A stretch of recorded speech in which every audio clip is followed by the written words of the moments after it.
Sudah.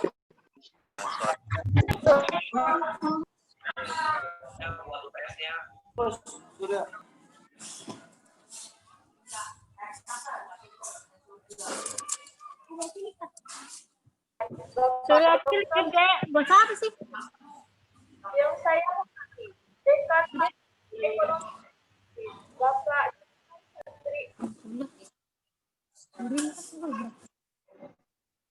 Tinggal di Pegunungan di kita.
Oke, Friska silakan dimulai.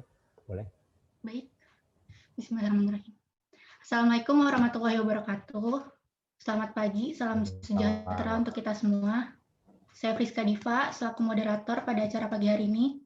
Selamat pagi semuanya, rekan-rekan partisipan sekalian.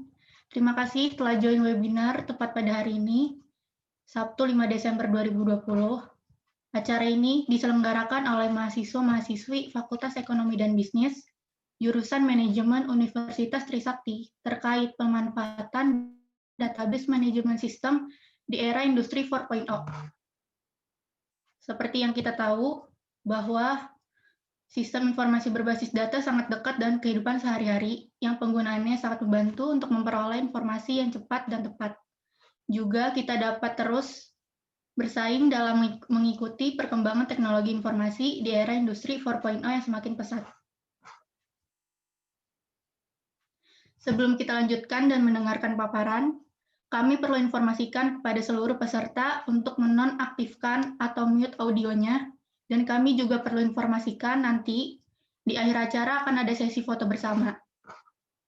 Dan diingatkan juga kepada seluruh partisipan, pada acara ini kami akan membagikan door prize yang tata caranya sudah kami sebutkan di awal dengan memfollow Instagram @chataja.id dan @futura.io, serta mendownload aplikasinya. Nantinya pemenang akan kami umumkan di akhir acara.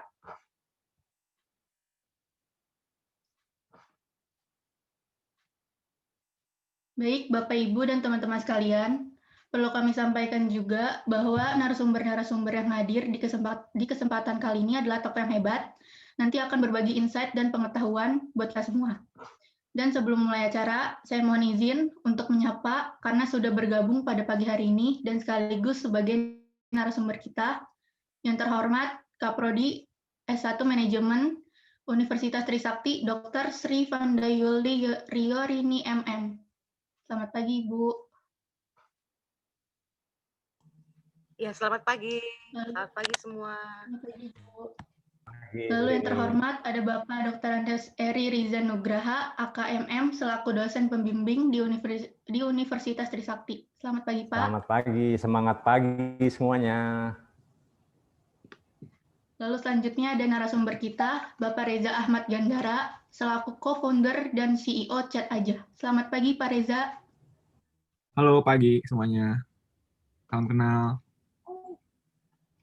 Lalu ada narasumber kedua kita, Herjuna Doni Anggara Putra, selaku CEO Futura.io. Selamat pagi, Pak Reza.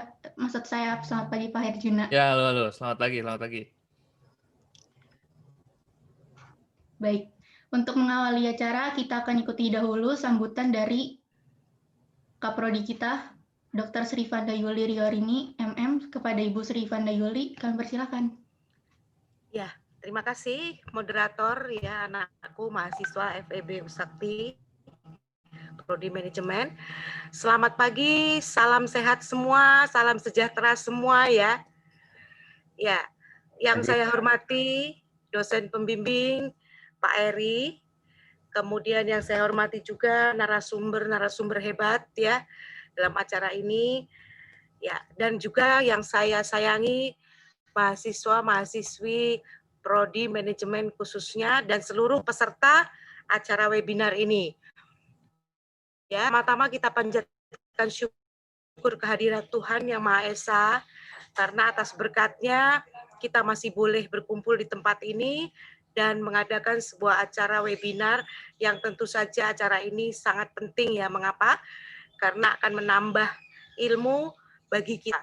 Kita tahu bahwa ilmu pengetahuan itu tidak akan pernah berakhir ya. Dan ilmu pengetahuan itu tidak bisa kita keep sendiri, akan tetapi ilmu pengetahuan harus kita sharing. Jangan dipikir kalau kita mengkeep ilmu pengetahuan kita tambah pintar. Salah ya. Kita itu sharing dengan orang lain ilmu pengetahuan justru akan menambah kepintaran kita. Percayalah akan hal itu. Ya. Oke, anak-anakku semua, adik-adik mahasiswa yang saya sayangi, acara ini tentu saja sangat kita tunggu-tunggu ya. Saya juga melihat judulnya sangat tertarik sehingga saya hadir ya. Semangat selalu karena acara-acara seperti ini juga akan bisa menambah pengetahuan bagi kita, bukan hanya kita nanti dikatakan jago teori ya, tapi kita sekarang bisa mengetahui atau bisa mendapatkan masukan dari praktisi-praktisi yang saya juga sangat hormati, karena ini saya lihat semua narasumbernya muda-muda ya, dan kompeten di bidangnya. Waduh, luar biasa sekali ya. Makasih ya. Saya nggak mau bilang Pak lah ya, ini Mas Herjuna Doni ya, kemudian Mas Reza Gandara ya, luar biasa sudah mau sharing ilmunya. Karena belajar itu tidak melihat umur ya. Saya akan belajar hari ini dari Mas Reza dan Mas Herjuna ya, karena ya saya kira ini sangat penting bagi saya. Oke lah, untuk Pak Eri terima kasih atas kehadiran, atas acara yang telah dirancang ini. Saya kira acara ini dapat menjadikan kita semua menambah ilmu dan bermanfaat. Akhir kata kepada panitia ya yang telah bersusah payah, boleh saya katakan ya, untuk sehingga acara ini bisa terselenggara dengan baik. Terima kasih sekali lagi. Anak-anakku, adik-adik mahasiswa, tetap semangat walaupun di masa pandemi COVID seperti ini. Janganlah mengurangi arti daripada seminar ini ya, karena memang keterbatasan ya, karena keterbatasan COVID ini kita harus tetap bertemu melalui daring. Ya, ikutilah acara ini secara bertanggung jawab, ya, walaupun mematikan video, tapi jangan hanya mengejar sertifikat ya, karena banyak yang mematikan video. Yang penting gue dapat sertifikat gitu kan, jangan ya. Justru kejarlah ilmunya, sertifikatnya ngikutin gitu, ya, karena ilmu itu adalah warisan yang mudah hilang ya.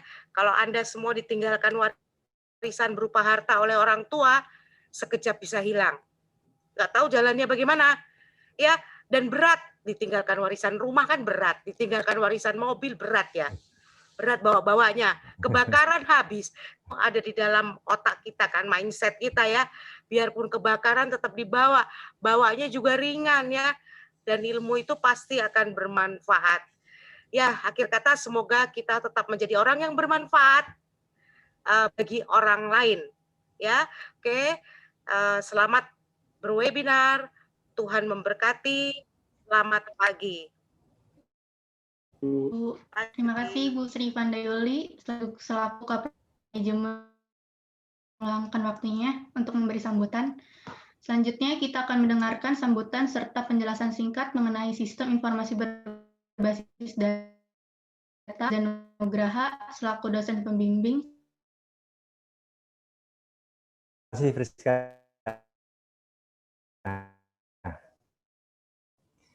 Bismillahirrahmanirrahim. Assalamualaikum. Semangat pagi semuanya. Apa kabar? Sehat ya? Baik, Pak. Oke, alhamdulillah kita bisa ketemu hari ini di acara webinar yang luar biasa. Jadi acara webinar ini memang menjadi tugas mahasiswa menjelang UAS. Jadi saya juga sudah mengupdate Bu Rini bahwa kita punya tugas terutama untuk webinar baik di Brisbane maupun mata kuliah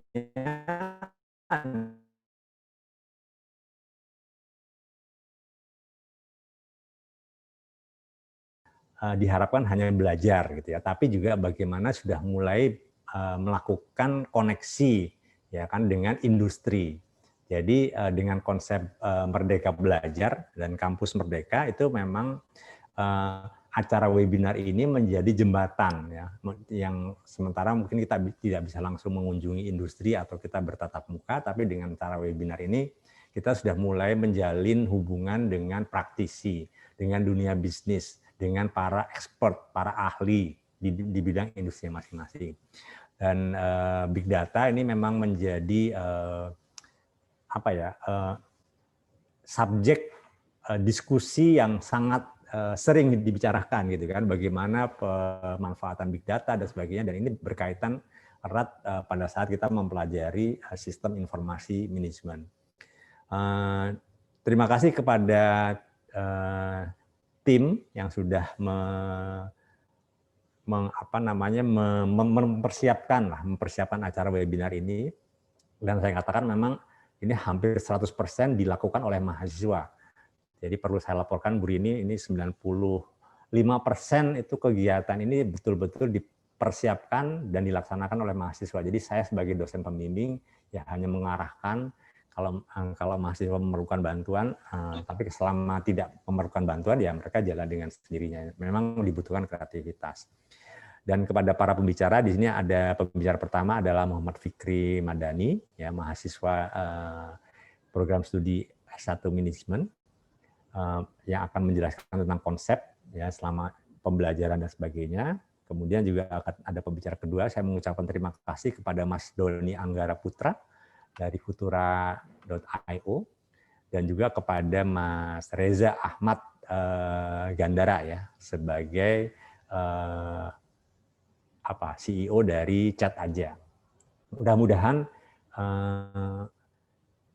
jalinan komunikasi yang sudah terjalin baik gitu ya, artinya dengan persiapan acara ini saya berharap bisa dilanjutkan dengan kegiatan-kegiatan yang mungkin bisa lebih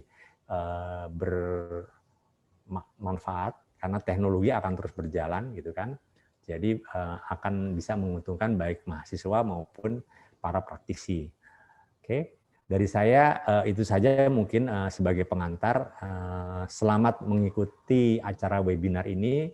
Semoga ilmu yang kita dapatkan daripada pagi hari ini bisa bermanfaat untuk membangun Indonesia yang lebih baik. Terima kasih. Billahi taufik wal hidayah. Wassalamualaikum warahmatullahi wabarakatuh. Waalaikumsalam warahmatullahi wabarakatuh. Terima kasih Pak Heri atas pemaparannya. Selanjutnya, kita akan mendengarkan sambutan dari Ketua Pelaksana Seminar Industrial Sistem Informasi FEB Universitas Trisakti 2020 kepada Aurelia Tarisha. Kami persilahkan.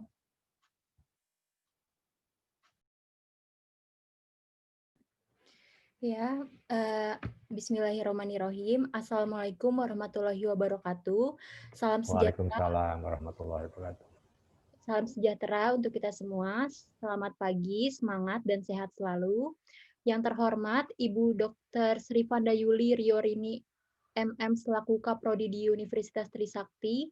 Yang terhormat, Bapak Dr. Andes Eri Riza Nugraha, AKMM selaku dosen pembimbing di Universitas Trisakti. Yang kami hormati seluruh pembicara serta peserta yang berkenan hadir dalam seminar ini. Puji dan syukur kami panjatkan kepada Tuhan Yang Maha Esa atas berkat dan karunia-Nya, sehingga kita dapat mengikuti acara Seminar Nasional Online Industrial Sistem Informasi FEB Trisakti 2020. Acara Seminar Nasional Online ini mengambil tema pemanfaatan database manajemen sistem di era Industri 4.0. Tema ini kami tetapkan berdasarkan penggunaan sistem dan teknologi informasi yang berbasis data yang sekarang ini perkembangannya sangat pesat dan cepat. Dari adanya masalah itu, muncullah sebuah istilah Big Data yang singkatnya merupakan teknologi canggih berkapasitas besar yang dapat mengumpulkan data dengan kompleks. Untuk itu, dalam seminar nasional ini, kami mengundang pembicara yang kompeten antara lain yang pertama ada Bapak Reza Ahmad Gandara selaku co-founder dan CEO dari Chat Aja. Yang kedua ada Bapak Herjuna Doni Anggara Putra selaku CEO dari Futura. Sejauh ini peserta Seminar Nasional Industrial FSI FEB Trisakti 2020 kurang lebih pendaftarnya ada 280 orang dari berbagai daerah. Kami mengucapkan terima kasih atas dukungan dari berbagai pihak sehingga acara ini dapat berjalan dengan baik dan lancar. Akhir kata, jika ada kata yang kurang berkenan, kami mohon maaf sebesar-besarnya. Selamat mengikuti Industrial SI FEB Trisakti 2020. Wassalamualaikum warahmatullahi wabarakatuh. Waalaikumsalam warahmatullahi wabarakatuh. Terima kasih Aurelia Tarisha atas sambutan yang diberikan. Selanjutnya, kami akan melanjutkan acara kepada pembicara pertama kami, Fikri Madani, mahasiswa Universitas Trisakti. Kepada Fikri, kami persilahkan. Assalamualaikum warahmatullahi wabarakatuh. Selamat pagi, salam sejahtera bagi kita semua.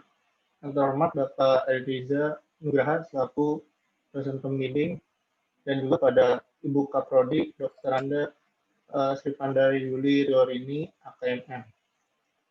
Moderator, saya izin share screen ya.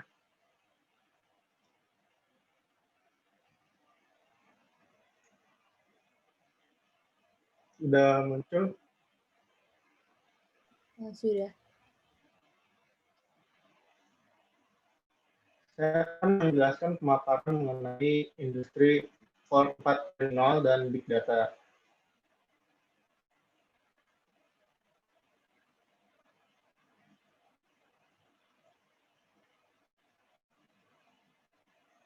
Dari definisi, revolusi industri merupakan perubahan besar terhadap cara manusia dalam mengolah sumber daya dan memproduksi barang. Terjadinya perubahan besar ini secara besar-besaran terutama di bidang pertanian, manufaktur, pertambangan, transportasi, dan teknologi. Memberikan dampak yang besar terhadap kondisi ekonomi sosial dan budaya di seluruh dunia.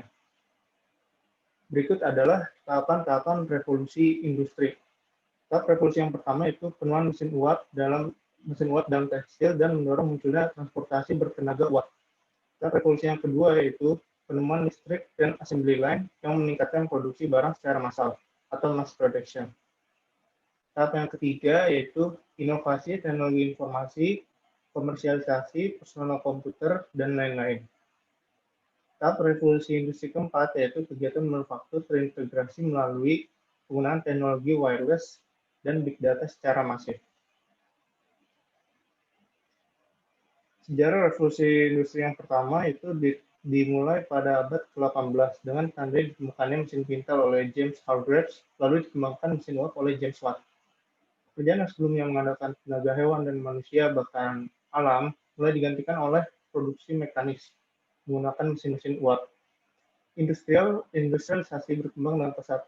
Produksi barang kebutuhan masyarakat bisa diproduksi dengan mudah dan secara massal.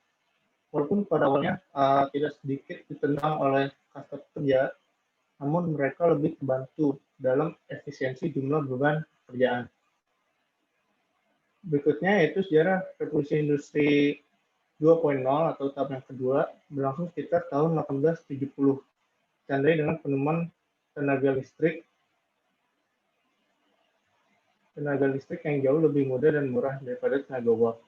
Revolusi terjadi dengan terciptanya lini produksi atau assembly line yang menggunakan bahan berjalan atau conveyor belt pada tahun 1913 di pabrik-pabrik.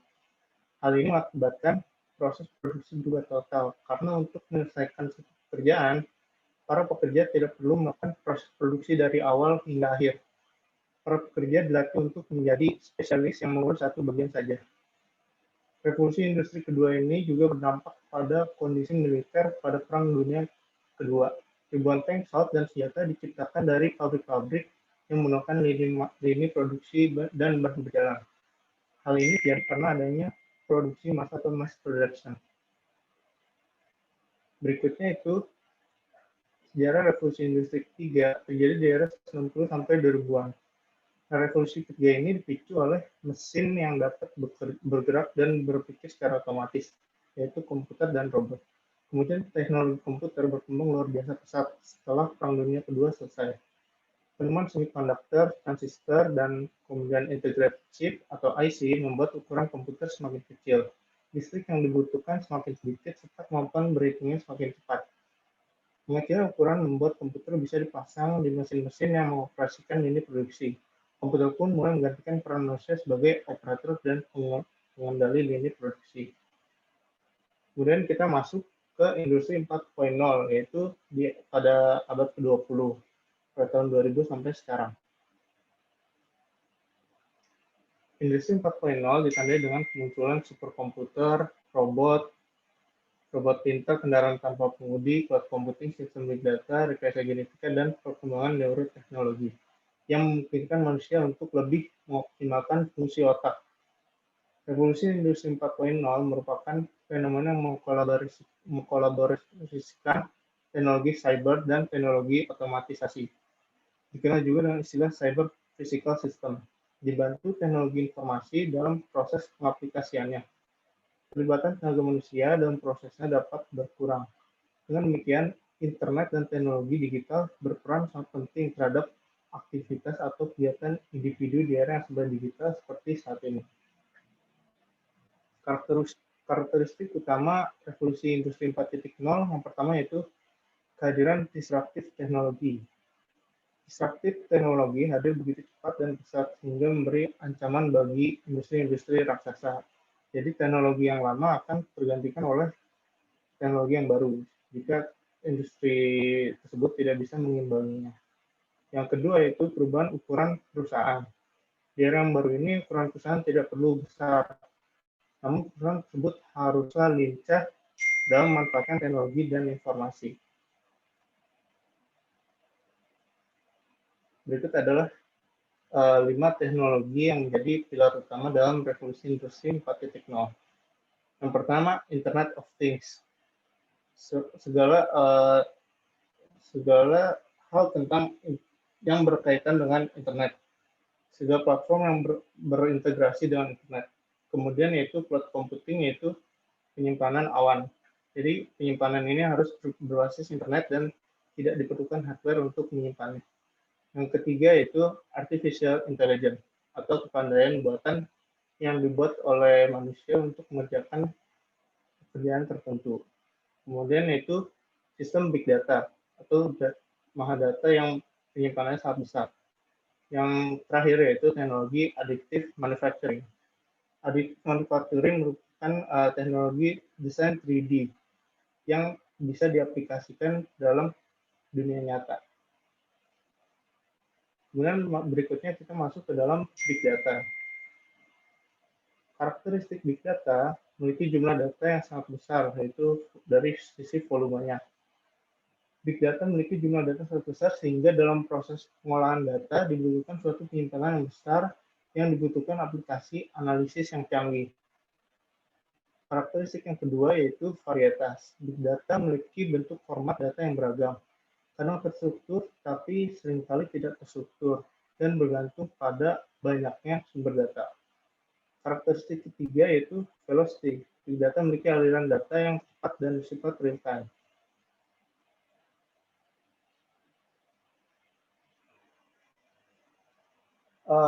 Ini adalah syarat bagi platform data atau requirement-nya, requirement infrastructure.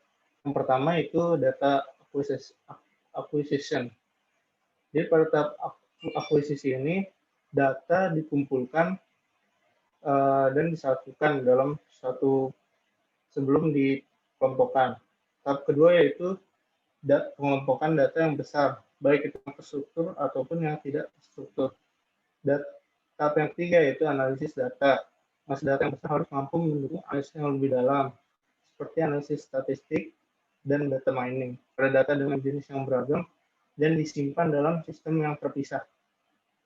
Memberikan waktu respon lebih cepat didorong oleh perubahan perilaku dan mengotomatisasi keputusan berdasarkan model analitis. Berikutnya adalah kelebihan dan kelemahan big data. Kelebihannya itu mampu untuk menghadirkan perspektif dan peluang baru dari sejumlah besar data yang selama ini belum digunakan dengan pemroses data konvensional. Hasil analisis big data dapat digunakan untuk menyelesaikan masalah dengan cepat, mempercepat inovasi, dan mendorong pertumbuhan untuk keunggulan yang kompetitif. Keunggulan yang ketiga yaitu penggunaan big data untuk mendapatkan pemahaman yang lebih dalam tentang perilaku konsumen bagi aktivitas pemasaran atau marketing. Dengan teknologi pemantauan digital, data mulai dari demografi audiens, kebiasaan, dan preferensi, perusahaan dapat mendeteksi perilaku konsumen, bahkan hingga pasca transaksi. Dengan informasi ini, banyak yang dapat dimanfaatkan oleh perusahaan. Kehadiran big data dapat membantu produsen untuk memilih kanal mana yang paling tepat untuk menjangkau calon konsumen. Hal ini karena evolusi dalam teknologi komunikasi juga menghadirkan berbagai kanal yang dapat digunakan untuk meraih perhatian pasar dan konsumen. Selain itu, hasil analisis big data biasanya juga dapat menunjukkan apa yang selama ini menjadi problem bagi brand perusahaan dan menyediakan kemungkinan solusinya. Lalu kelemahan big data yaitu yang pertama, varietas big data mudah berubah-ubah. karena big data merupakan kumpulan data dari berbagai sumber serta berbagai bentuk. Ada bagian data yang terstruktur, tapi ada pula yang tidak terstruktur. Ada data yang berasal dari sumber online, ada pula data yang sumber dari offline. Dan ini terus terkumpul setiap hari secara otomatis. Jadi big data itu pada umumnya tidak tertata. Kemudian kelemahannya yaitu big data memerlukan upaya ekstra keras untuk melakukan. Nah, ini adalah salah satu contoh platform big data. Yang pertama yaitu chat singkat yang tersedia di mobile atau web browser. Yang kedua yaitu Futura.io. Futura.io adalah satu platform penyedia bot chat builder integrasi dengan berbagai aplikasi pesan lainnya. Futura.io ini juga bisa masuk ke dalam artificial intelligence karena dia bisa melakukan command terhadap kecerdasan buatan yang telah dibuat oleh si pembuatnya untuk melakukan suatu kegiatan. Baik, itu aja.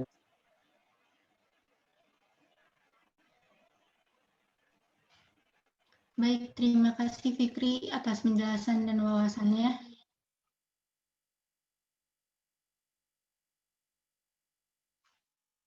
Selanjutnya kita akan langsung masuk saja ke pembicara kedua kami, Bapak Herjuna Doni Anggara Putra. Ya, oke. Silakan Pak Herjuna. Oke, saya langsung share screen aja ya berarti ya. Iya, boleh Pak.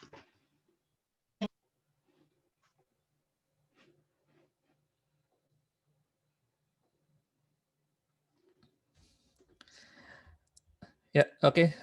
Assalamualaikum warahmatullahi wabarakatuh. Waalaikumsalam warahmatullahi wabarakatuh. Waalaikumsalam warahmatullahi wabarakatuh.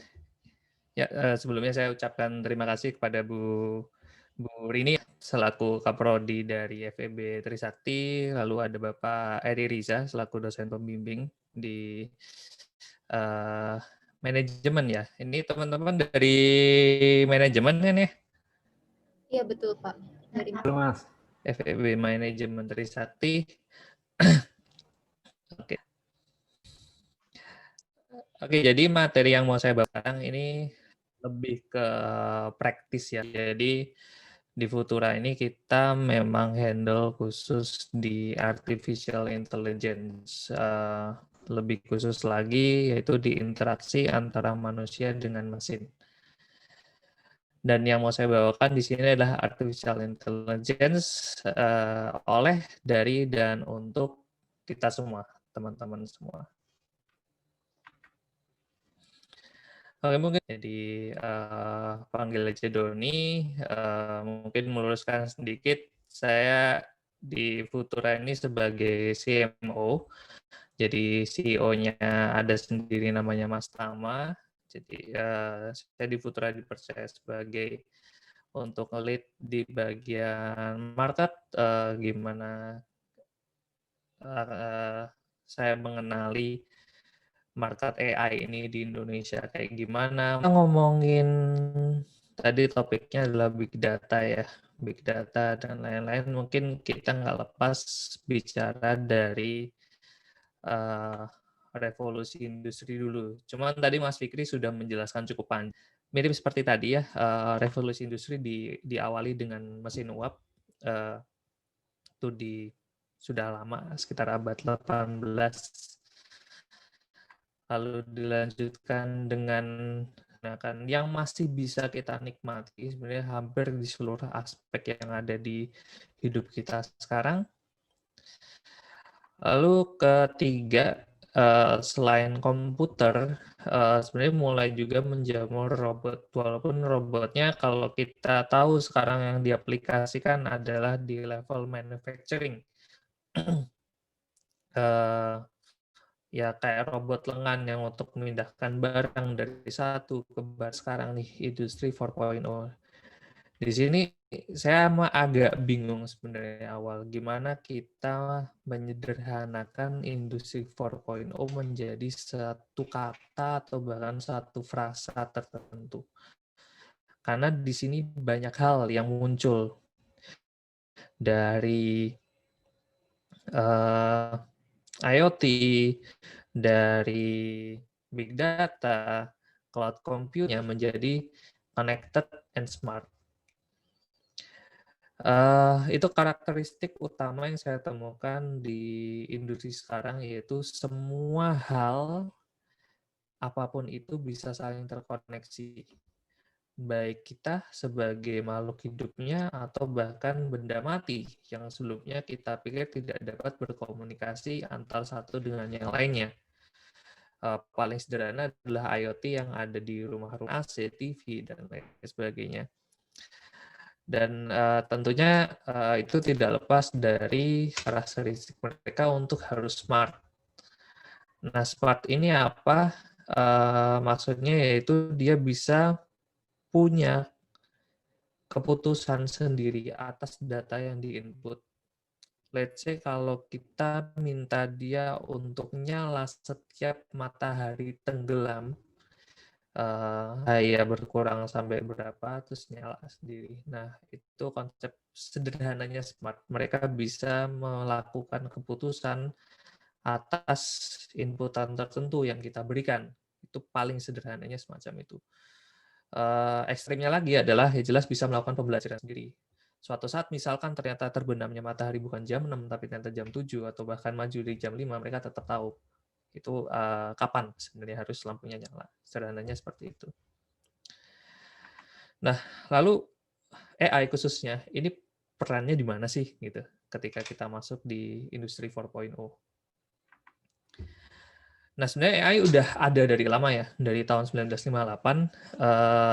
Salah satu ilmuwan Rosenblatt itu membuat sebuah sistem AI sederhana di mana waktu itu dia bikin gimana AI ini atau sebuah komputer sistem itu bisa mendeteksi kalau foto ini adalah pria dan foto ini adalah wanita.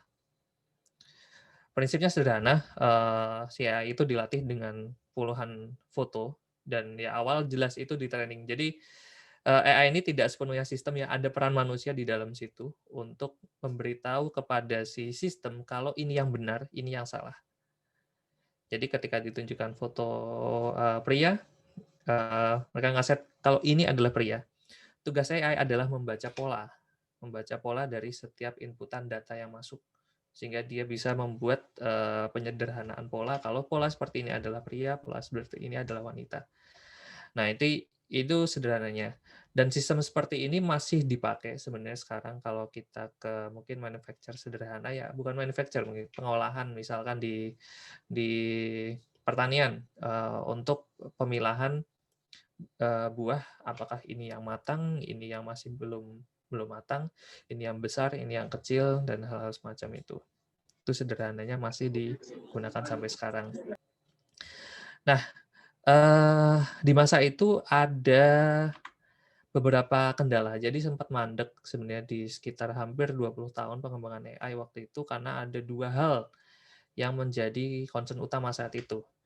Yang pertama adalah computing power. Waktu itu komputer dengan kemampuan mungkin seperti handphone kita, itu tuh sebesar ruangan 3x3, 3 meter x 3 meter, atau bahkan lebih gitu. Sehingga secara biaya tidak memungkinkan dan powernya pun juga tidak memungkinkan. Yang kedua soal training data. Penghimpunan data dulu kan susah gitu sebenarnya. Kayak yang kasus tadi yang Rosenblatt itu, mereka harus nyediain foto 10 atau foto wanita 10 dan mungkin juga maksimal cuma 100. Dan waktu yang digunakan untuk melatihnya itu tuh sangat panjang sehingga itu tidak memungkinkan pada masa itu. Nah, tapi sekarang kita punya banyak, Microsoft ngeluarin Azure, Amazon ngeluarin AWS, Alibaba ngeluarin Alibaba Cloud. Ini adalah yang kita sebut sebagai cloud computing. Nah, ini kita praktekkan juga di Futura. Jadi tidak selalu ketika kita mengolah data yang digunakan sebagai data training AI, kita harus membangun server sendiri. Atau bahkan kita harus membangun kemampuan komputasi sendiri yang jelas secara itu adalah aset ya, jatuhnya jadi aset yang nanti kalau sudah nggak kepake mau diapain gitu. Untuk startup yang masih grow, cloud computing ini menjadi salah satu solusi. Kita cukup berlanggan sesuai kebutuhan kita, mau berapa, kebutuhan komputasinya seberapa, kita mau mengolah seberapa data, dan itu akan sangat dimudahkan. Makanya di era ini, training AI itu sebenarnya dipermudah. Kita dipermudah dengan yang tadi, computing power yang sudah cukup kuat. Sebenarnya pun kalau pakai PC biasa atau pakai laptop biasa, ya itu sudah bisa dilakukan lebih baik daripada waktu tahun 1958 tadi. Nah, selain itu juga sumber datanya sekarang banyak banget. Dari Google Maps kita bisa dapat, misal data dari saya pribadi dulu deh, data perjalanan saya. Dari rumah ke kantor, dari kantor ke tempat makan, dan lain sebagainya. Itu semua adalah data. Di Twitter, tweet kita, cara kita bicara, pemilihan kata yang kita ucapkan, termasuk interaksi kita dengan siapa saja, itu juga adalah data. Di Google apalagi, kita search apa yang kita cari, dan lain sebagainya, itu juga adalah semua data. Semuanya adalah data. Instagram dan TikTok juga begitu. Nah, tapi ketika kita bicara data di sini, sebenarnya kalau misal hampir semua perusahaan, hampir semua company, hampir semua bisnis itu punya data. Sekarang tinggal pertanyaannya adalah pemanfaatannya seperti apa. Karena percuma kita punya data yang besar, kita punya, let's say tadi istilahnya adalah big data, tapi pengolahannya tidak dilakukan sama sekali. Nah, itu justru yang menjadi concern utama sekarang, bukan masalah penghimpunan datanya. Menghimpun data gampang. Sekarang banyak cara lah, sosial media analitik aja sudah kita bisa dapat dari yang paling murah sampai yang paling mahal ada gitu. Bahkan untuk pribadi pun juga ada. Tapi justru yang next step-nya pengolahan, ketika kita sudah dapat data yang banyak banget ini, terus mau buat apa gitu. Nah, tapi kalau kita lihat ke situasi global ya, sebenarnya khususnya di AI investment ini, dengan adanya tadi cloud computing dan jelas penghimpunan data yang jauh lebih mudah dan jauh lebih masif, investment di global soal AI ini meningkat pesat di 10 tahun terakhir. Itu 80, 60, 40 ini dalam billion ya, dalam billion of dollars. Peningkatannya sangat signifikan di tahun 2000, mulai peak-nya waktu itu tahun 2014, tapi 2014 ini waktu istilahnya apa ya, rise of Facebook sebenarnya, rise of Facebook ketika Facebook mulai digunakan banyak pengguna, dan sempat jadi akhirnya sempat jadi kasus untuk yang pemilihan presiden di US, public offering di situ mulai tinggi, sempat drop karena case tersebut, lalu sekarang udah naik tingkat lagi dan menjamur lah bisnis-bisnis yang berjalan di sektor AI. Nah, terus kenapa sih? Memangnya kenapa harus AI itu ada? Kenapa harus dikembangkan AI itu? Sebenarnya ada satu faktor utama kenapa AI itu ada. Yang pertama adalah, yang jelas satu-satunya alasan kenapa AI adalah manusia.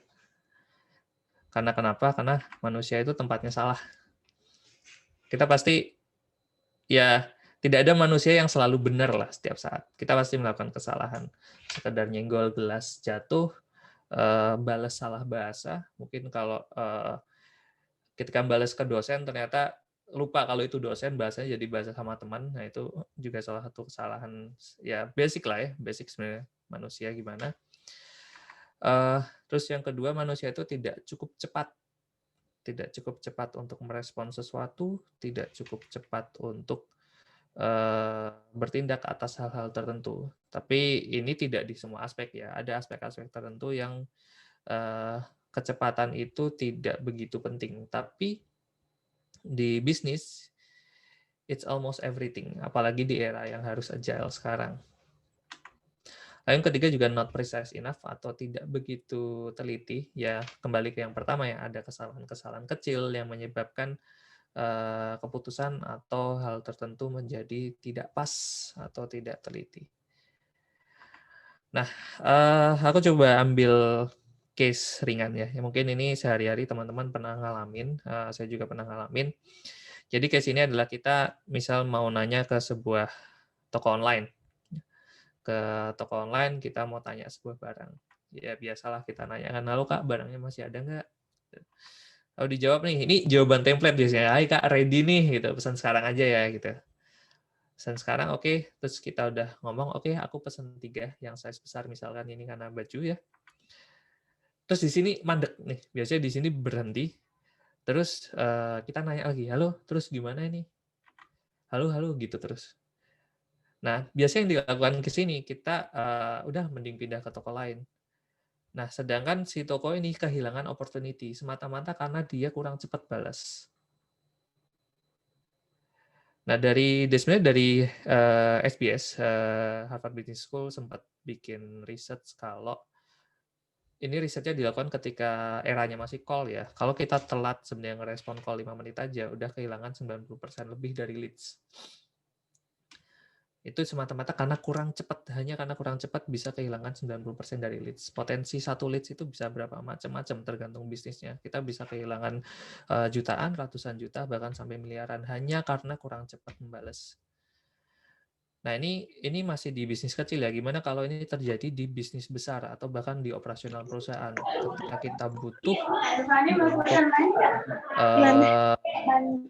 butuh sesuatu dari misal divisi finance, kita butuh sesuatu dari divisi HC atau misal yang lainnya, dan itu telat direspon atau telat ditanggapin, itu merembet kemana-mana. Jadi justru itu akan sangat harmful untuk bisnis semata-mata hanya karena kurang cepat. Nah, ini mungkin salah satu cerita dari klien kita ya di Telkom Indonesia, ingin merubah cara pembelajaran. Jadi cara pembelajaran melalui chat experience. Karena ini baru di launch kemarin November, jadi di Telkom jadi ada kesulitan. Jadi learning ini kan tidak melulu lewat course, tidak melulu lewat webinar seperti ini, tapi bisa melalui pengalaman yang lain gitu. Jadi karyawan lain sudah melalui sesuatu, bisa share dan lain-lain, hanya saja itu kurang dilakukan. Padahal itu adalah salah satu cara learning yang sebenarnya paling efektif. Dan untuk bisa belajar itu, setiap karyawan ini harus nanya ke orang-orang yang punya pengalaman itu. Nah, jelas dong orang-orang itu kan nggak mungkin selalu available ya, nggak mungkin selalu ready, nggak mungkin selalu ada, kan mungkin ditanyain pagi baru dibalas 2 hari berikutnya dan lain sebagainya. Jadi proses pembelajarannya jadi terhambat. Nah, selain itu ya tadi karena harus tergantung sama orang, itu jadi tidak fleksibel. Saya mau belajar ini karena saya punya masalah ini sekarang, tapi saya baru bisa dapat jawabannya 3 hari lagi. Keburu masalahnya terlalu besar. Nah, akhirnya di sini mereka dengan bantuan kita mencoba gimana caranya si learning ini bisa dilakukan dengan di mana aja dan kapan aja. Gitu. Data yang mereka punya adalah kalau kebanyakan karyawan itu justru kerja bukan di depan laptop atau bukan di depan HP. Most of the time mereka pegang handphone. Mereka pegang handphone, otomatis gimana caranya pembelajaran itu bisa dinikmati lewat handphone. Apa yang tidak bakal hilang dari handphone mereka. Itu adalah sebuah data ya. Berbasis itu mereka punya data kalau mostly orang ya stay di chat.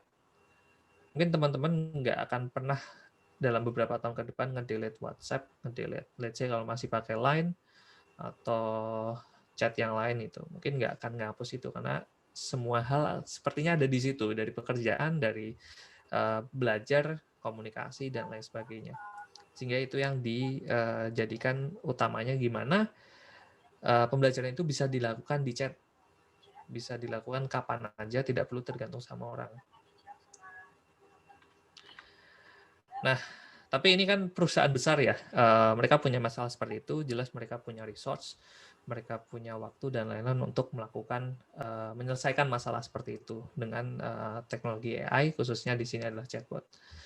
Tapi gimana dengan kita-kita nih, atau mungkin bisnis yang kecil, teman-teman mahasiswa, mungkin mengalami permasalahan-permasalahan sederhana kayak gini. Mungkin ada yang lagi nyambi jualan di Tokopedia, di Bukalapak, dan lain sebagainya, kerepotan buat bales karena harus kebagi waktu dengan kuliah, dan lain sebagainya. Nah, gimana nih sebenarnya untuk hal kayak gini? Nah, ini salah satu reason kenapa kita nge-build Futura. Karena kalau kita bicara AI, kita bicara chatbot di enterprise scale bisnis, itu sudah biasa banget. Dan wajar, mereka bisa menerapkan itu wajar, jelas, karena resource mereka lebih gede. Mereka punya resource-nya dari orang, dari dana juga ya, itu jauh lebih besar, dan mau kompleks atau apapun, it's not a problem biasanya untuk mereka gitu. Nah, karena sebenarnya tujuan kita di membangun Futura ini utamanya hanya satu, yaitu kita membuat AI itu reachable. Kita membuat AI itu reachable untuk teman-teman semua, untuk kita-kita, sehingga siapapun bisa start, siapapun bisa mulai untuk memanfaatkan AI. Jadi nggak hanya company besar, nggak hanya mereka yang punya modal besar yang bisa memanfaatkan AI. Justru harapan kita adalah AI ini bisa diterapkan di semua aspek. Selama ini kita jadi konsumen aja. Ketika misal kita browsing di Tokped dan lain-lain, muncul rekomendasi sesuai apa yang pernah kita search, peran AI di situ. Tapi ya itu, kita konsumen di sini. Ketika kita searching Google, atau kita lagi ngobrol nih, terus kita mau search di Google, tiba-tiba yang kita obrolin sudah ada di situ, dan itu juga salah satu sebenarnya peran AI, tapi di tingkat konsumen. Nah, harapan kita adalah kita tidak hanya berhenti di tingkat konsumen, tapi kita bisa memanfaatkan itu. Data kita sendiri ya bisa untuk kita sendiri, apalagi bisa untuk orang lain gitu. Dan tentu melalui kita juga ya, jadi nggak melalui company lain dan lain sebagainya. Karena kita tahu kadang di era seperti ini ada privacy breach khususnya untuk pengambilan data dari diri kita dan lain sebagainya. Nah, lalu nanti apa yang terjadi nih kalau misal AI itu sudah reachable atau bisa diraih sama kita semua, kita teman-teman semua, bahkan mungkin mahasiswa yang masih sekolah, siswa-siswi juga sudah bisa mulai untuk meraih AI, memulai development di sisi AI, dan tidak terbatas hanya di teman-teman yang teknis, nggak hanya teknik ya, bahkan teman-teman manajemen pun juga bisa gitu. Yang terjadi adalah human evolve. Ini adalah pola yang sudah terjadi berulang kali dari revolusi industri pertama, kedua, ketiga, dan keempat. Ketika hal itu makin dekat, ketika mesin uap yang sebelumnya jadi manufacturer jadi ke kelas mobil konsumen, ketika energi listrik yang awalnya hanya untuk yaitu manufacturer sekarang hadir di sekitar kita, di mana komputer dan robot yang awalnya hanya di manufacture mulai geser ke kita, dan sekarang di era seperti ini kalau big data dan AI bisa masuk ke dalam aspek-aspek kita bisa memanfaatkan itu, memproduce itu. Yang terjadi adalah human evolve. Anggaplah gini, misalkan kalau AI ini kita terapkan di customer service ya. Customer service itu punya beberapa tier, dari yang paling depan sampai yang paling belakang. Yang paling depan ini biasanya sekarang ini masih dihandle sama orang. Padahal pertanyaannya FAQ banget. Pertanyaan tuh berulang, itu aja. Dan cara pertanyaannya juga sama gitu. Sehingga secara nggak langsung si human yang ada di situ malah jadi robot gitu. Nah, kalau misalnya AI sudah bisa handle di situ, si orang-orang ini punya kesempatan untuk naik ke tier berikutnya, untuk menyelesaikan masalah yang lebih kompleks. Otomatis belajar, ngembangin kompetensi, dan punya kesempatan untuk naik lagi sebenarnya, naik level untuk ke level berikutnya. Dan itu sebenarnya efek positifnya dari perkembangan teknologi ya, dari awal sampai dulu. Misal ketika di manufacture digantikan robot, bukan berarti semata-mata kehilangan pekerjaan. Ada sisi lain, sisi positif lain yang bisa kita lihat di situ, yaitu ada kesempatan untuk berkembang. Nah, selain itu juga munculnya jenis-jenis pekerjaan baru. Jadi beberapa pekerjaan yang di sini bahkan mungkin 5 tahun atau bahkan 10 tahun yang lalu ini belum ada gitu. Ini apaan kerjaan, apaan mungkin belum jadi cita-cita zaman saya waktu kuliah. Saya nggak ada kepikiran untuk ada ini. Sekarang sudah ada. Salah satunya sebenarnya data scientist nih. Data scientist sih sangat dibutuhkan terutama di era big data karena data banyak tapi yang ngolah tidak banyak gitu. Nah, orang-orang data scientist ini salah satu yang bisa ngolah itu data. Kalau ada AI, apakah masih dibutuhkan? Yes. AI ini tetap butuh parent, tetap butuh sesuatu atau seseorang yang ngasih tahu kalau ini salah dan ini benar. Kayak bayi lah dia tuh, si AI ini. Makanya data scientist ini masih dibutuhkan untuk kayak nyeleksi mana juga yang harus dipelajari AI, mana yang tidak perlu dipelajari. Lalu ada AI engineer jelas untuk kembangin sistemnya, gimana cara AI itu belajar, dan lain sebagainya. Dulu mungkin sudah ada, tapi levelnya masih research. Sekarang sudah masuk ke engineer. Jadi mungkin perlu dibedain ketika kita masuk ke research atau scientist dan ke engineer. Engineer ini sudah ranahnya ada rekayasa, gimana kita bisa menerapkan itu di kehidupan nyata dan dimanfaatkan semua orang. Lalu yang paling baru adalah conversation designer. Nah, ini salah satu yang terbuka luas. Jadi mungkin teman-teman juga belum pernah dengar conversation designer ini salah satu cabang dari UX design, khususnya interaction design, yang gimana merancang interaksi antara human dengan mesin.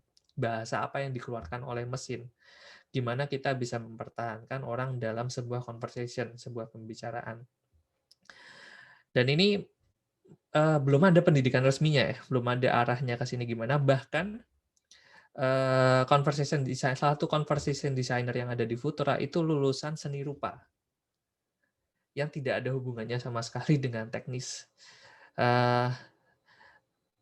Best trait dia adalah dia punya empati dan dia bisa ngobrol. Cukup dari situ, itu bisa jadi kuncian utama untuk bisa memulai sebagai conversation designer. Dan mungkin masih banyak lagi ya. Nanti who knows di tahun depan ada pekerjaan baru yang kita nggak tahu. Hari ini kita nggak tahu apa itu. Mungkin nanti beberapa tahun ke depan masih banyak lagi. Dan ya di stage ini kita nggak tahu apa yang terjadi ke depannya ya.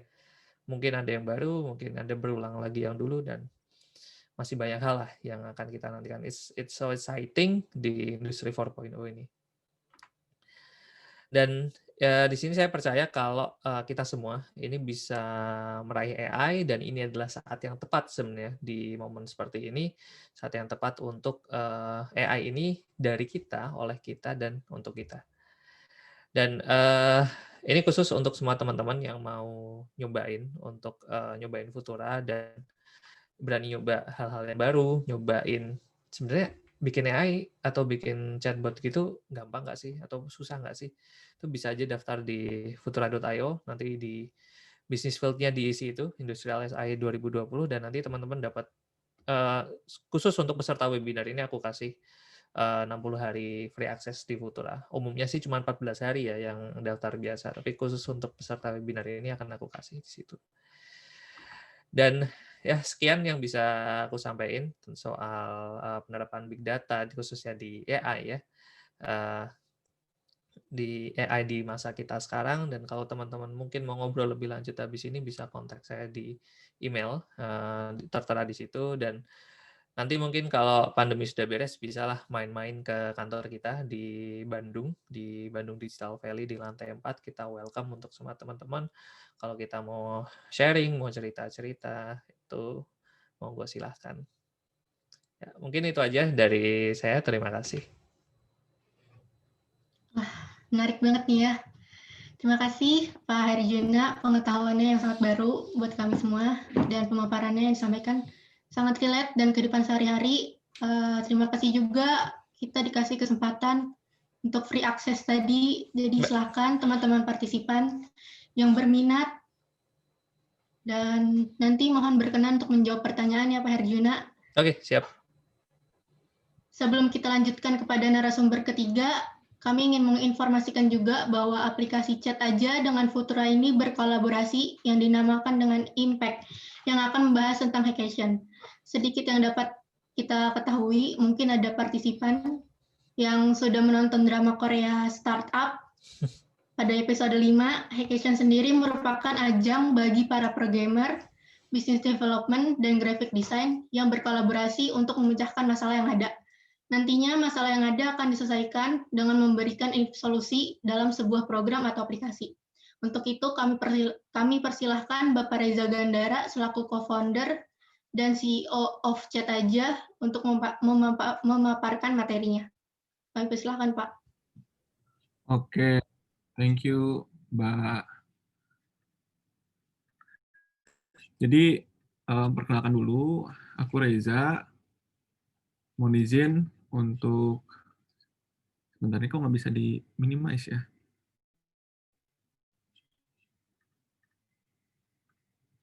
Oke. Oke, mohon izin Pak Riza Nugraha, selaku dosen pembimbing. Kemudian juga di sini ada Mas Doni ya. Dan rekan-rekan semua, selamat siang.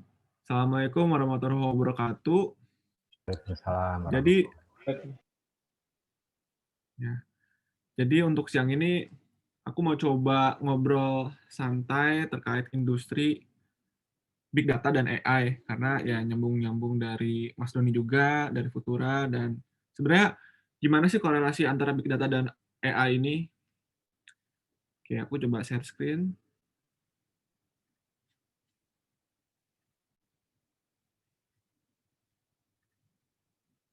Nah ini sebenarnya Mbak Panitia, aku akan sedikit berbeda materi dari apa yang kemarin aku sampaikan gitu.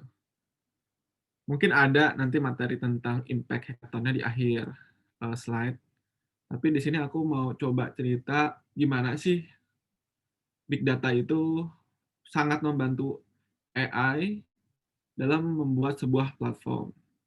Nah, ini berhubung lagi pandemi, kemudian juga ya mahasiswa pasti ada aja gitu ya, ketika pandemi seperti ini, merasa kesepian, bingung mau ngapain.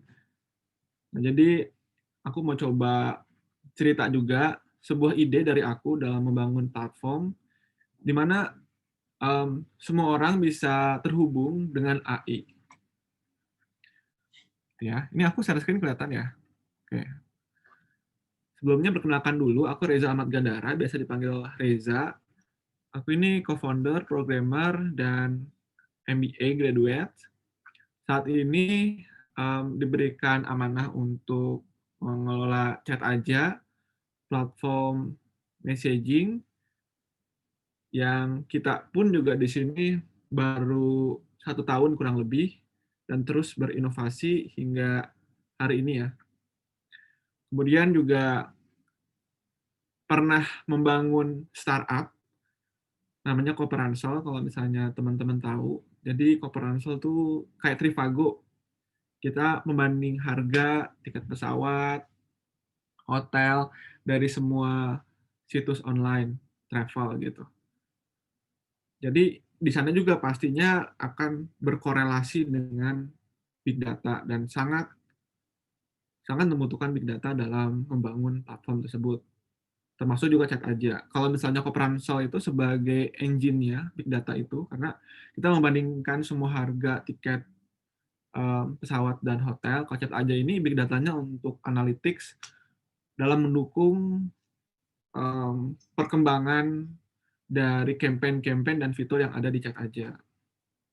Nah, jadi aku sebenarnya dari mulai S1 tuh udah ngoding dan banyak karya-karya aku yang jatuhnya jadi prakarya gitu.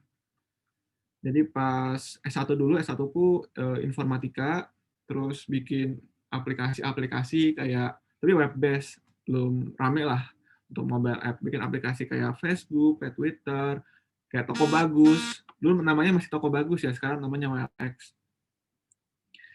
Ya jadi hanya sebagai prakarya aja gitu. Karena dulu nggak pernah ikutan seminar, kemudian juga nggak aktif dalam kegiatan-kegiatan startup, karena dulu belum ramai kali ya. Nah, ini mungkin buat teman-teman semua dengan ajang seminar seperti ini, menurut saya ya sangat bagus ya untuk bisa mendapatkan pengalaman dari kegagalan saya gitu. Jadi saya tuh banyak banget inovasinya, tapi selalu gagal dan ya terus iterasi lah hingga sampai saat ini. Tapi gagal sendiri punya definisi ya masing-masing. Jadi kayak misalnya Coperansel gagalnya itu di tahap market validation. Jadi kita ini udah dapat inkubator, startup saya yang Coperansel ini udah dapat investasi, cuman berhubung tahun ini pandemi, jadinya ya harus liquid startupnya. Nah ini ya Chat aja ini masih kita kembangkan mulai dari tahun kemarin. Ya teman-teman, kalau misalnya mau dukung saya dan dukung Indonesia, coba aplikasi Chat aja, lingkungan kampus, keluarga, teman, diskusinya via Chat aja. Karena kalau misalnya bukan kita yang memulai, siapa lagi gitu. Ya selamanya kita akan bergantung ke asing. Nah, background sendiri aku 40%-nya bisnis, jadi dulu emang ngoding, sekarang udah lebih konsepnya ke bisnis ya. Dan sebenarnya juga kemarin kenapa ambil sekolah bisnis, karena saya bikin aplikasi, bikin software, tapi jatuhnya prakarya gitu. Lulus kuliah, tapi nggak langsung S2. Kerja dulu sebagai konsultan, kemudian baru dapat kesempatan untuk kuliah. Nah, jadi ya ini nice to have aja yang sebelah kanan. Saya memiliki ilmu leadership, business strategy, product development, agile, design thinking. Jadi mungkin buat teman-teman yang ingin, saya sebenarnya akan seperti apa sih ketika nanti saya lulus kuliah atau dari sekarang. Nah ini teman-teman poin-poin soft skill yang harus teman-teman miliki. Pertama leadership, kedua business strategy, tiga product development, keempat agile, dan kelima design thinking. Karena sekarang tuh udah bukan lagi ngomongin masalah teori ya, walaupun sebenarnya teori itu penting, cuman pada intinya ketika kita praktek, kita juga pun harus bisa ya memiliki soft skill yang bagus untuk bisa bertahan di era sekarang lah ya. Oke, langsung aja. Jadi ini juga aku mau cerita ya, tadi mungkin Mas Doni juga, gimana sih cara menyampaikan, bukan, ada pertanyaan dari teman-teman, gimana sih cara memperkenalkan AI ke anak-anak muda lah pada khususnya. Jadi Chat Aja ini baru-baru ini ngerilis sebuah chatbot. Kita bikin kampanye ini figur publik karena chatbotnya ini merepresentasikan sebuah figur publik. Jadi kayak misalnya teman-teman kalau misalnya mau ngobrol sama Rahel Fenya, ngobrol sama Meli, sih bingung ya, ini Meli siapa? Ya YouTuber, terus juga ada Raditya Dika. Nah, jadi bisa ngobrol di sana dan emang di sana kita juga menggunakan teknologi natural language programming gitu. Ya kita terus iterasi sih, walaupun pada saat teman-teman ngobrol di sana masih belum sesuai dengan ekspektasi teman-teman karena kita ini kan platform ya, tapi kita juga di sini mau campaign, jadinya kita nggak terlalu fokus untuk ke sana, tapi kita ada gitu untuk mendukung bahwa kita tuh bangsa Indonesia, masyarakat perlu tahu bahwa AI ini adalah industri yang sudah lama ada di luar sana, tapi belum banyak digunakan dan belum banyak juga engineer yang ada di Indonesia. Nah, kalau misalnya di luar sana, aku sedikit cerita juga. Yang sebelah kiri ya, teman-teman pernah nonton film Her nggak? Ini film udah cukup lama ya. Jadi di film Her ini menceritakan sebuah operating system yang bisa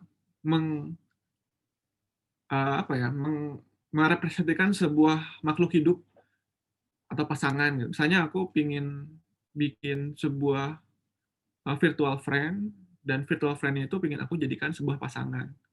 Dengan cara aku ngobrol segala macam, nanti virtual friend itu ada hidup ngobrol ke aku, kayak misalnya sampai kehidupan, sampai percintaan, itu bisa dirasakan gitu. Itu film loh, itu film tahun 2012, 2013 ya. Dan aku cukup takjub ya. Dari sisi genrenya drama sih, cuman dia membawa konsep teknologi atau sci-fi. Tapi 3 tahun kemudian, ini sebelah kanan, ternyata dari film Her itu ada startup juga yang bikin sebuah AI yang emang konsepnya sama dengan film yang dibikin 3 tahun sebelumnya. Jadi pada saat film itu dibuat, itu kan sebenarnya masih sebuah mimpi ya. Tapi 3 tahun kemudian, mimpi itu tuh langsung terrealisasi, karena ya teknologi udah makin maju sekarang. Nah, jadi ada sebuah startup namanya Replika.ai, teman-teman buka aja websitenya. Jadi, si AI-nya itu bisa menyerupai kita berdasarkan obrolan yang kita sampaikan, gitu. Sebenarnya dari materi ini, sorry ya, aku rada cepet-cepet juga. Sorry juga nih, aku kebetulan baru bisa ngabarin tadi pagi, kalau misalnya aku cuma bisa sampai jam 12. Jadi aku banyak nge-cut beberapa slide yang tadinya mau aku sampaikan. Gitu. Nah, jadi si AI, si replika ini, ceritanya itu dulunya, ada seorang perempuan yang memiliki usaha dalam membangun sebuah chatbot platform ke beberapa perusahaan. Kemudian dia memiliki pasangan meninggal. Kemudian pada saat dia pasangannya meninggal, ya dia depresi gitu kan. Akhirnya dia cari cara, gimana caranya? Saya ingin menghidupkan lagi pasangan saya, tapi secara virtual. Bayangin loh, itu masih mimpi ya kalau misalnya teman-teman bayangkan, tapi itu nyata. Jadi si founder dari si replika ini, dia mengumpulkan semua data percakapan dari pasangannya untuk dijadikan sebuah bot, di-learning-kan. Nah, itu adalah teknologi big data. Jadi tanpa adanya big data, AI itu sia-sia sebenarnya. Gimana cara kita nge-training, membuat pintar sebuah perangkat, program dengan data, ya itu. Akhirnya si foundernya ini, aku lupa namanya siapa, perempuan aja. Hebat kan, perempuan juga bisa gitu, nggak semuanya harus engineer itu laki-laki. Justru sekarang tuh di global tuh sekarang lagi empower ya developer dari sisi udah jadi equal lah gitu intinya. Jadi siapapun bisa, dan sekarang juga founder-founder besar juga perempuan, termasuk si pengembang Replika.ai ini. Nah, jadi teman-teman bisa download aplikasinya Replika.ai, rasain juga tuh. Gimana sih teman-teman ngobrol sama AI beneran gitu. Tapi kurangannya ya mereka pakai bahasa Inggris. Karena emang yang buatnya dari orang Rusia, tapi dia lama di Amerika. Nah, jadi idenya itu tadi ya, ngebuat sebuah personal AI atau friends yang bisa menghubungkan dengan dunia. Ini aku sebenarnya kemarin sempat jadi emang aku tuh tipikal orang yang kayak nggak pernah puas. Jadi selalu melihat ada potensi peluang, aku coba gitu, walaupun nggak selesai. Jadi aku juga sekarang lagi bikin prototype. Ya prototype ini memakai sama kayak yang tadi, cuman learning-nya pakai bahasa Indonesia. Jadi gimana sih objektifnya? Jadi ingin express secara bebas dengan si bot itu, explore personality, terus replicate sebuah chatbot menjadi diri sendiri, kemudian juga share passion dengan apa yang aku pingin kepada si bot tersebut, dan sebenarnya nanti kita main di avatar juga untuk mempertarik si botnya itu sendiri. Itu nih masih ide-ide aku aja sih, inkubasi, tapi aku coba share aja. Barangkali dari teman-teman juga, wah ternyata nggak cuman bikin ke B2B-nya gitu ya. Kan kalau misalnya bikin bot tuh misalnya buat perusahaan A, B, C, D. Tapi teman-teman tuh bisa bikin bot untuk teman-teman yang lain gitu. Misalnya saya bikin bot, teman kalian ngetes lagi nih botnya. Wah, rame nih botnya, seru nih. Bisa main game, bisa ngapain, bisa apa, bisa itu. Kalau yang aku sekarang lagi garap tuh ya bisa jadi manusia lagi gitu botnya, berdasarkan percakapan. Nah, jadi ini ada salah satu trik lagi dari aku. Aku kan dulu emang tipikal orang yang bikin aplikasi tapi nggak pernah jadi. Jadi setiap kali teman-teman punya ide, tuangkan dalam golden circle sebelum akhirnya lanjut ke banyak step, banyak langkah. Start with why, how, and what. Gitu. Ini pengalaman diri sendiri ya. Ini sangat kena sih buat aku ya, tapi nggak tahu kalau buat teman-teman ketika mempraktekkan. Jadi ketika aku tipikal orang yang nggak pernah puas dan ya mencari sebuah peluang, sebelum aku lakukan, definisikan dulu golden circle-nya. Kenapa sih harus membuat itu gitu ya? Misalnya teman-teman punya ide ngebangun sebuah aplikasi A, B, C, teman-teman harus pikirin why-nya dulu. Kenapa teman-teman buat itu? Gimana cara teman-teman buat itu, dan apa yang akan kalian atau teman-teman buat untuk bisa memberikan value kepada masyarakat atau early adopter. Gitu. Nah, jadi sebenarnya apa sih selanjutnya? Jadi mungkin di sini aku mau sharing juga. Di sini chat aja bersama Futura menghadirkan sebuah event hackathon untuk menutup tahun 2020.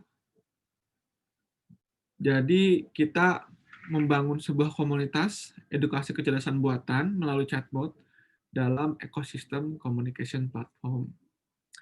Jadi kalau misalnya chat aja ini sebagai communication platform, Futura ini sebagai bot enabler untuk communication platform. Karena communication platform itu kan banyak ya, WhatsApp, ada Line, Telegram. Nah, chat aja ini salah satunya. Kemudian konsep dari hackathon ini, kita akan membuat sebuah text-based game dengan Futura. Maksudnya dengan Futura ini dengan platform yang Futura miliki. Jadi jangan khawatir kalau misalnya kalian nggak bisa ngoding, nggak bisa bikin program, nggak bisa bikin aplikasi. Atau bukan nggak bisa ya, belum lah. Karena yang namanya bikin atau bisa ahli itu sebenarnya proses. Saya pun juga dulu waktu masuk kuliah S1 dulu, saya kayak bingung gitu loh, ini saya masuk jurusan ngoding tapi saya nggak tahu ngoding sama sekali gitu. Saya pada akhirnya ketika berjalan dan dijalani, ya akhirnya bisa gitu. Karena bermain dengan orang yang di lingkungan yang emang saya cari gitu. Saya pengen cari orang yang bisa bikin UI UX, makanya bergaul sama orang yang bisa atau familiar dengan UI UX, atau bikin study group atau klub.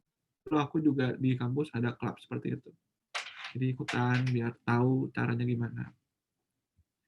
Intinya gitu ya. Jadi baik lagi. Jadi membuat text based game dengan Futura. Jadi teman-teman yang punya konsep, teman-teman yang punya kreativitas, yuk join. Kalau teman-teman yang mau belajar AI, yuk join lah. Karena nanti pada saat event ini akan dimulai, sebelumnya akan banyak pre-event yang bakal semacam training lah dari Futura untuk cara membuat game itu seperti apa, atau membuat bot itu mudah seperti apa gitu. Jadi tidak membatasi siapapun itu, ikutin aja nanti kalau misalnya teman-teman emang memiliki niat, ikutin aja event Impact Hackathon ini, daftar di impacthackathon.com atau nanti tanya ke panitia, nanti saya akan sampaikan untuk link. Atau bisa sekarang buka aja ya impacthackathon.com. Kemudian nanti daftar, di sana kita membuka pendaftaran, satu tim itu 3 orang. Jadi kalau tiga-tiganya nggak ada yang developer ya nggak masalah. Tiga-tiganya emang orang-orang yang kreatif, ya nggak masalah juga. Pokoknya siapapun aja intinya yang mau mencoba ke industri AI, yuk ikutan Impact Hackathon.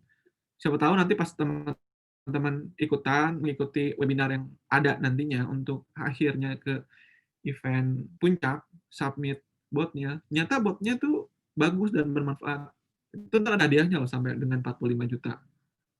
Gitu. Sangat menarik sih intinya. Teman-teman dapat wawasan, teman-teman dapat ilmu juga, teman-teman juga dapat knowledge, dan akhirnya kalau teman-teman bisa memberikan value dari buat yang teman-teman buat, akan mendapatkan hadiah total lah, kita ngomongnya total, karena belum benar-benar publish 45 juta. Dan kenapa genre dari nantinya untuk bot itu adalah game? Karena game itu adalah salah satu industri terbesar kedua setelah sosial yang paling banyak digandrungi oleh masyarakat Indonesia pada umumnya dalam penggunaan internet. Oke, gitu aja mungkin untuk pemaparannya. Ya, berhubung 10 menit lagi saya ada agenda dan izin meninggalkan meeting room ini. Mungkin saya kembalikan dulu aja ke MC. Terima kasih. Terima kasih Bapak Reza Gandara atas materi yang telah disampaikan.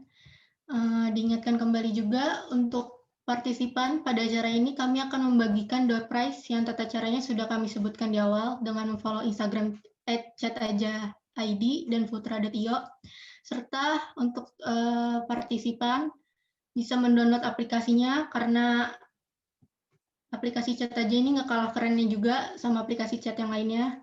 Kita juga bisa bantu karya anak bangsa dan bisa juga untuk cek website futura.io. Untuk itu Dapat lanjutkan dengan sesi tanya jawab ya.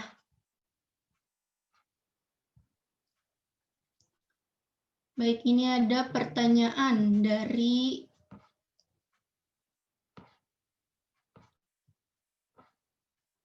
Jessica Ana. Mohon bertanya kepada narasumber 3, yaitu Pak Reza. Kira-kira tantangan apa aja yang dihadapi dalam membangun Cataja dan bagaimana caranya bisa mempromosikan Cataja sebagai aplikasi yang dipilih masyarakat agar masyarakat bisa menggunakannya dengan mudah, tidak bingung, dan tidak merasa kesulitan. Saya juga izin bertanya bagaimana cara kerja jelajah Cataja yang memiliki berbagai jenis seperti figur publik, akun resmi, kesehatan bagi pengguna awal. Terima kasih. Silakan dijawab, Pak Reza.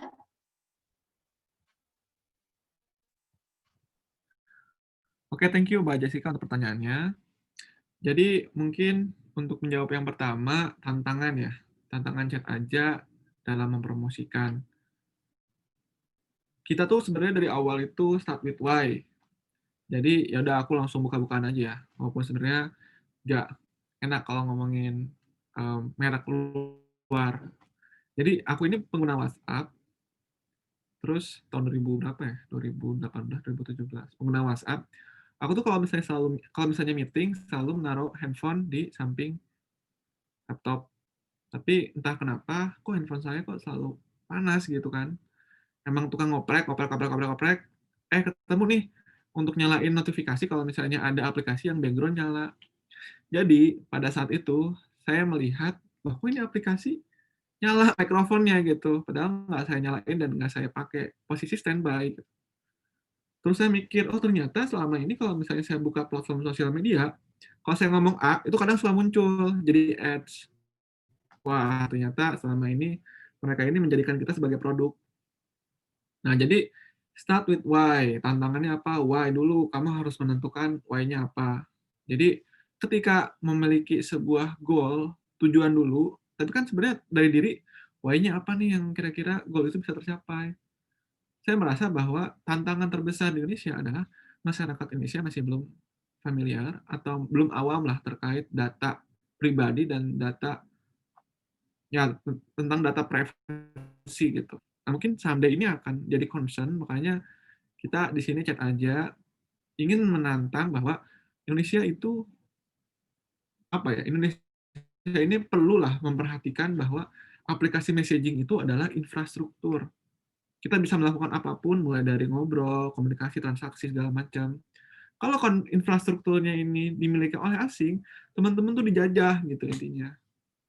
Jadi tantangannya itu sih sebenarnya. Gimana sih caranya supaya mindset kita tuh sama apa yang aku tadi pikirkan, apa aku yang tadi sampaikan, itu suatu hari bisa terwujud dengan gimana sih Indonesia tuh bisa berdikari, memiliki sebuah infrastruktur yang emang dibangun oleh karya anak bangsa.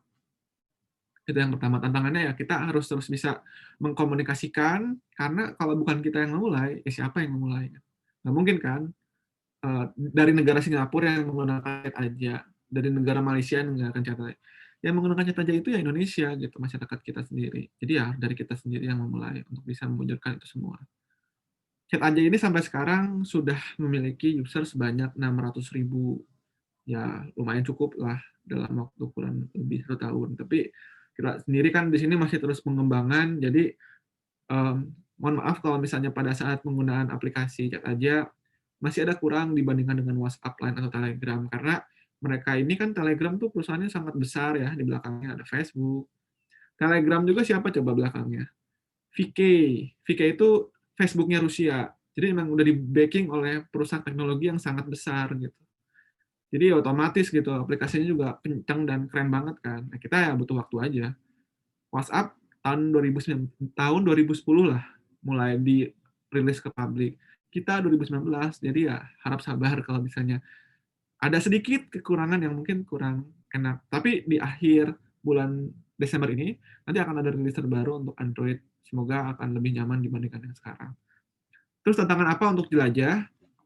Jelajah itu adalah salah satu fitur yang emang kita kembangkan dalam mengupayakan kebutuhan digital lifestyle untuk masyarakat Indonesia, terutama untuk LED atau milenial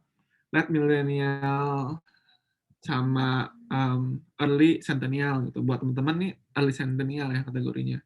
Nah, kalau misalnya dengan jelajah ini teman-teman bisa explore mulai dari konsultasi dengan psikolog, kita ada Simply, main game, ada gameku, kemudian juga bisa ngobrol sama artis, Rahel Fenya, misalnya dari Dika ngobrol di sana gitu. Jadi emang jelajah ini menjadi konsep yang membuat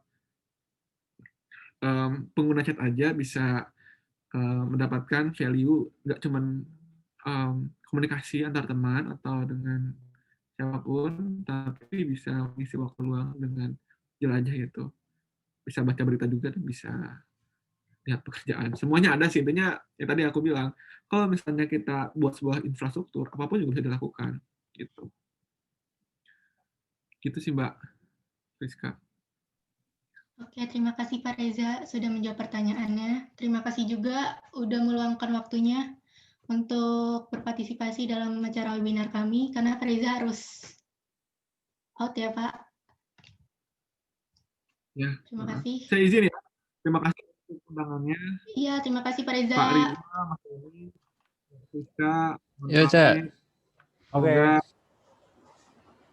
Ya, semoga Terima kasih Mas teman-teman Reza. bisa teknologi data dalam revolusi 4.0 ini. Terima kasih. Terima kasih. Oke. Selanjutnya ada pertanyaan lagi dari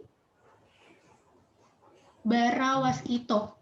Izin bertanya, dari beberapa berita yang saya baca, dikatakan bahwa saat ini Indonesia masih tertinggal dalam revolusi industri, begitu juga dengan penggunaan big data. Dikatakan salah satu alasannya adalah terpukulnya sektor manufaktur dan mencatat penurunan kontribusi ke perekonomian. Lalu sebagai generasi muda, apa yang harus kami lakukan untuk menopang perkembangan revolusi industri di negara kita? Terima kasih. Mungkin Pak Herjuna bisa menjawab. Oke. Oke, makasih Mas Bara ya yang tadi nanya. Mungkin kalau dibilang tertinggal nggak juga ya. Memang sih karena pandemi ini banyak setback juga. Beberapa manufacturer jadi harus berhenti dan sehingga perkembangannya terhambat, produksinya terhambat dan lain sebagainya. Nah, kalau misal mungkin sebagai nanti teman-teman yang baru mulai istilahnya, gimana kita bisa bantu untuk menopang perkembangannya ya revolusi industri terutama di Indonesia ini. Kalau kita sih ya mulai mau nggak mau teman-teman harus mulai. Tadi Mas Reza juga udah nekanin juga untuk kita harus berani mulai. Tentu saja dengan reason yang tepat ya, makanya ada golden circle itu, tentukan why-nya seperti apa. Konsep golden circle ini juga saya pakai juga. Jadi ini dikenal sama Simon Sinek, udah agak lama. Cuman itu framework yang cukup oke.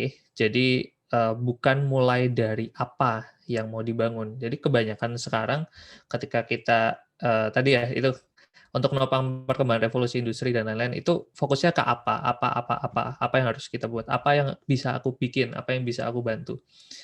Tapi kita mundur dulu ke circle yang paling tengah, why, kenapa lu mau bantu dari sektor yang terkecil dulu, mungkin yang dimulai dari sekitar teman-teman. Ya mungkin awal cerita di Futura dibangun, jadi ini sebenarnya reasoning-nya awalnya dari CEO kita ya. CEO kita yang awal gitu semata-mata karena ini istrinya perawat, bukan perawat, kerja di rumah sakit. Hampir tiap hari ditanyain hal-hal yang repetitif sebenarnya. Kayak sebenarnya ada kayak ketersediaan ruang, terus itu kan hal-hal yang sebenarnya bisa dicek sama sistem dan lain. Cuman itu ditanyain terus sehingga nyita waktu sama keluarga. Sederhana itu mulai dari hal yang paling dekat sebenarnya. Habis itu coba bikin gimana caranya proses itu tuh bisa diotomasi sebenarnya. Ketika ada orang nanya ada ruang yang tersedia atau enggak, dokter ini ada atau enggak, dan lain sebagainya, itu bisa di-handle sama si bot. Itu mulai dari case yang paling dekat dulu sama kita lah. mungkin di sekitar, bahkan mungkin dari diri sendiri. Kalau memang diri sendiri ngerasa masalah, let's say misalkan saya di jam sekian gitu nggak bisa dikontak, bisa jadi saya bikin chatbot aja sendiri, terus kalau ada yang mau kontak saya biar chatbotnya yang layanin gitu, apalagi misal mau jadwalin meeting atau apa, kayak gitu. Cuman saya lagi nggak nerapin itu karena pingin ada human touch lah kalau untuk itu. Tapi itu bisa aja, itu bisa dilakukan karena ada juga salah satu. Jadi sampai sekarang kita udah ada sekitar 1.200 bot yang rilis. Salah satu dari bot itu ada yang difungsikan untuk hal seperti itu, untuk scheduling. Walaupun schedulingnya lebih masif ya, bukan ke individu, tapi lebih ke mainnya ke level divisi. Jadi ya itu mulai dari hal yang paling dekat dulu, tentuin kenapa gitu. Kenapa teman-teman mau bantu itu, baru dipikirkan gimana caranya dan apa yang dibangun dari situ. Gitu. Oke, terima kasih Pak Arjuna. Ini ada pertanyaan terakhir ya Pak. Oke.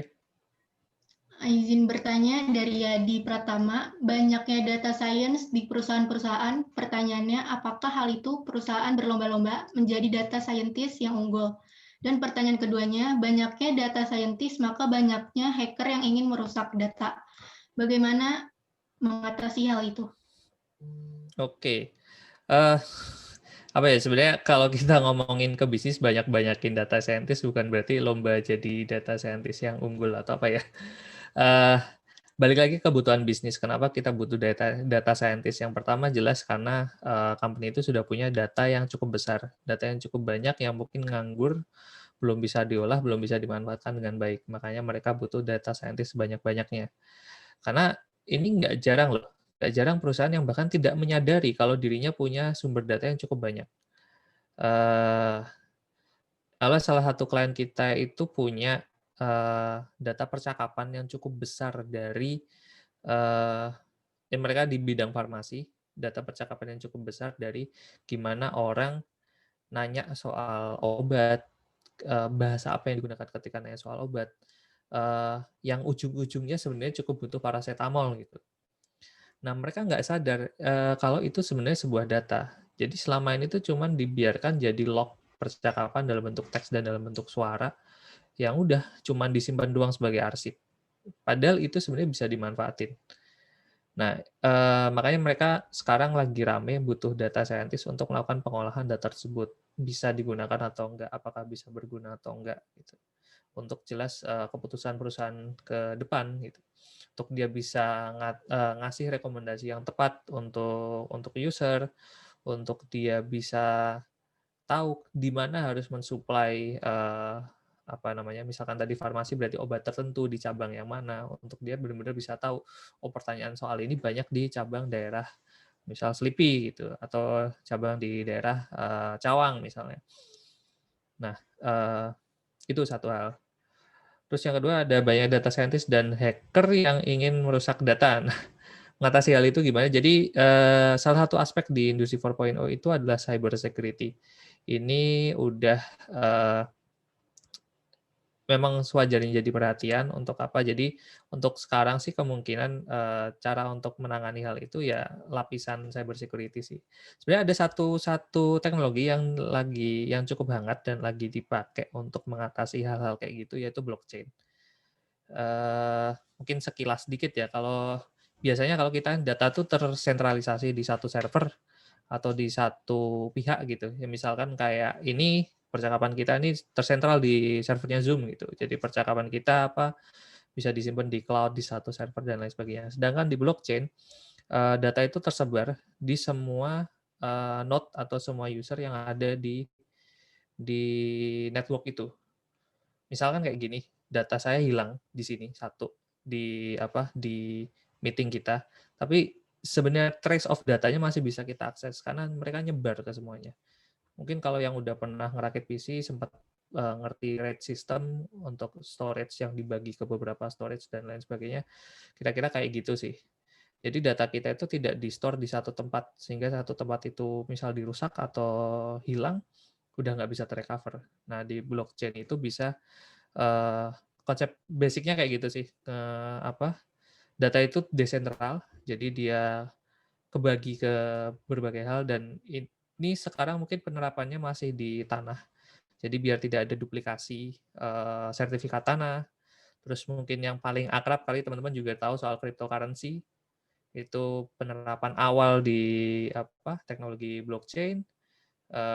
Nanti ke depannya kemungkinan bakal diterapin di transaksi keuangan. Tapi tidak pakai, saya belum tahu karena BI masih belum melegalkan cryptocurrency ya. Tapi kalau transaksi keuangannya lebih ke data transaksi. Jadi tidak ada data transaksi ganda.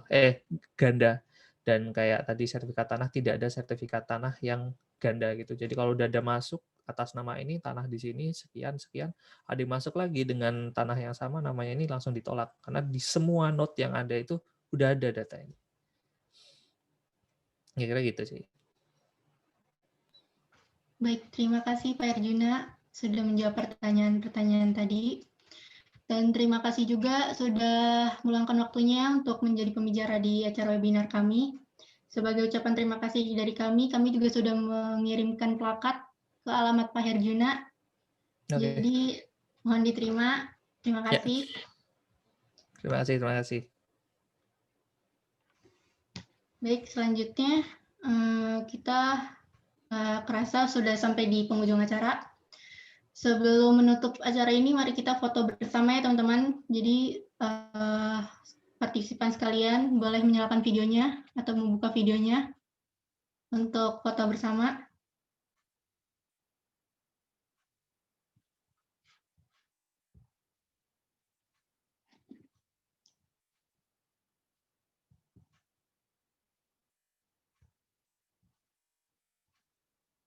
Oke, udah siap ya semuanya?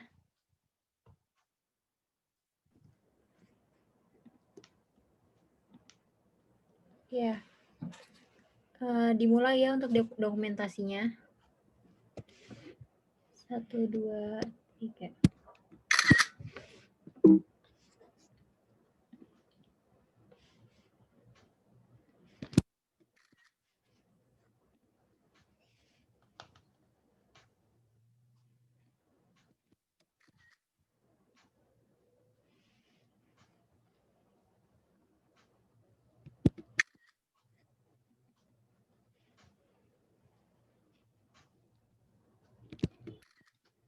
Sudah untuk dokumentasinya.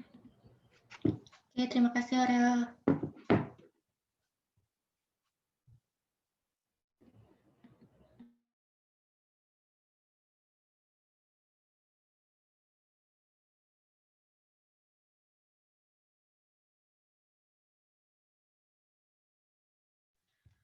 Oke, terima kasih Pak Arjuna sudah meluangkan waktunya.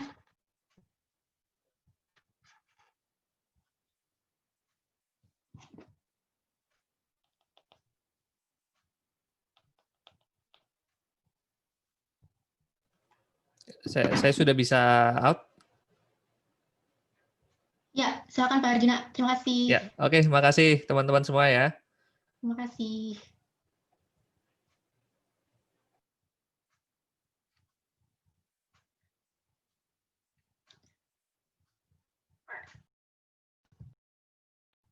Terima kasih juga kepada partisipan.